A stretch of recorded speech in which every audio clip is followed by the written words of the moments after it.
Assalamualaikum warahmatullahi wabarakatuh. Saya Nova Mualda Zahra. Di sini saya akan memberikan tutorial bagaimana cara melakukan uji validitas dan reliabilitas kuesioner menggunakan aplikasi SPSS. Nah, ini biasanya dalam pengujiannya memang harus kita lakukan setelah mendapatkan data kuesioner yang telah kita sebar.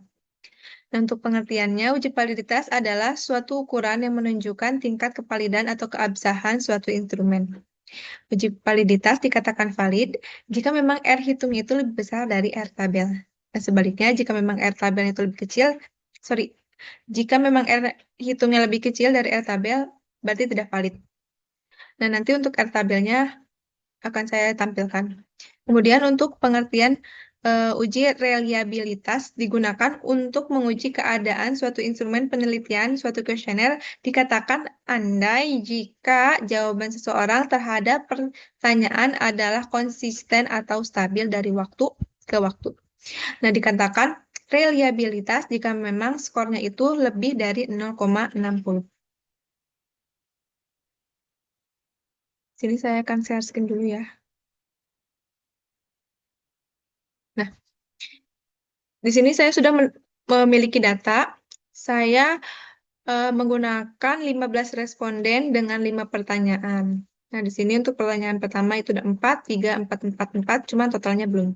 Nah, untuk totalnya kita klik pakai rumus sama dengan sum dalam kurung kita blok, tarik, untuk kurung, bentar. Nah, di sini kan sudah ada satu ya, untuk ke bawahnya kita tarik aja. Oke, semuanya udah ada. Kemudian kita copy yang akan kita pindahkan pada aplikasi SPSS, kita copy. Di sini sudah saya copy, kemudian kita buka aplikasi SPSS di data view ya. Kita klik data view. Ini kita paste. Nah, di sini memang sudah ada nilainya, cuman nilainya ini masih 4.00 dan bagian atasnya juga masih VAR000. Di sini kita ubah dulu, kita klik variabel. Nah, untuk VAR001 di sini saya akan ubah untuk inisial responden. Jadi kita blok dulu. Nah, kita blok, kita sisakan 1 untuk nilai total. Setelah diblok, kita tekan CTRL-F. Nah, bagian refresh, kita tulis bagian yang memang mau kita hapus. Saya akan hapus VAR000 dan diganti dengan inisial P. Oke, kita klik ke refresh all. Nah, di sini udah ke ubah ya. Kemudian yang bagian paling terakhir kita ubah manual saja. Oke. Nah, untuk bagian desimal, kita harus ubah menjadi angka 0 semua. Dari dari P01, P02 sampai P05 dan totalnya pun sama. Oke. Nah, di bagian measure kita ubah menjadi kita ubah menjadi scale. Semuanya, scale. Oke.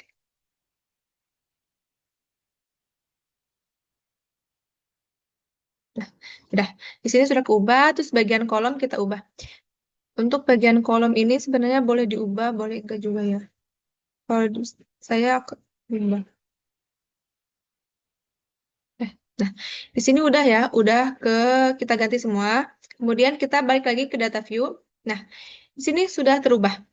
Yang awalnya VAR001 diganti jadi inisial P01. Nah, nilainya pun sudah diubah ya. Tadinya 4.001 jadi 4 aja. Kemudian kita akan cari nilai validitas dulu.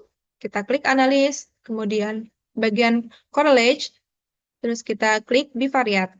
Nah, di sini udah ada 2 tabel. Yang tabel sebelah kiri ini memang sudah ada. Nah, dari tabel kiri harus kita pindahkan ke tabel sebelah kanan.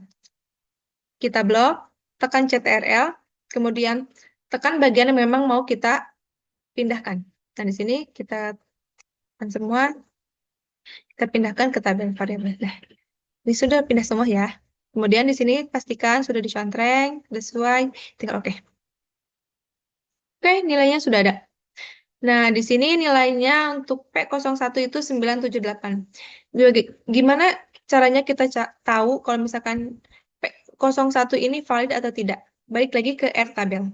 Kita buka R tabel. Nah, di sini tadi saya menggunakan 15 responden. Untuk rumusnya itu DF min 2. Nah, DF-nya ini respondennya 15 dikurangi 2, berarti totalnya itu 13. Nah, total 13 kita ambil dari 5%. Oke, kita zoom. 13 kita ambil dari 5% tabel ini ya. Oke, jadi 0,553. Dinyatakan valid jika nilai R hitungnya itu lebih besar dari nilai R tabel. Nah, nilai R tabelnya ini 0,553. Kita balik lagi ke SPSS-nya. Nah, di sini kan sudah ada. Untuk P01 nilainya itu 0,978. Berarti valid ya. Kemudian yang kedua, P02 ini nilainya 0,515. Kan tadi R tabelnya itu 5 sorry 0,535 ya. Kita cek ulang takutnya ada salah. Nah, sorry 0,553. Nah, untuk bagian kedua ini kan nilainya 0,515 berarti tidak valid karena nilai R hitung lebih rendah dari nilai R tabel. Nilai R tabelnya itu 0,553.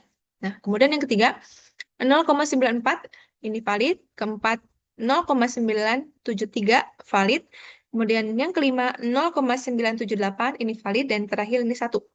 Berarti valid ya.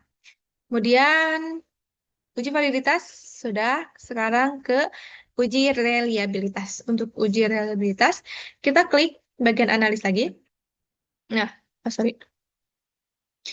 Oke, kita klik bagian skala. Nah, bagian skala ini kita klik juga di bagian reliability analysis. Oke. Nah, untuk tabel ini kita pindahkan juga ke tabel bagian item. Kita pindahkan semua, kita tekan CTRL, kita klik bagian yang mau kita pindahkan, kita klik semua, kita pindahkan. Oke, sudah pindah ya. Kemudian bagian statistik, kita contohin bagian skal if item delete. Nah, oke. Kita continue. Oke. Nah, di sini sudah ada nilai reliability statistik. Nilainya itu 0,823. Balik lagi ke tadi, dinyatakan reliability jika nilainya itu lebih dari 0,60. Di sini kan nilainya 0,823, berarti reliability ya. Oke. Untuk tutorialnya, sekian. Semoga bermanfaat. Assalamualaikum warahmatullahi wabarakatuh.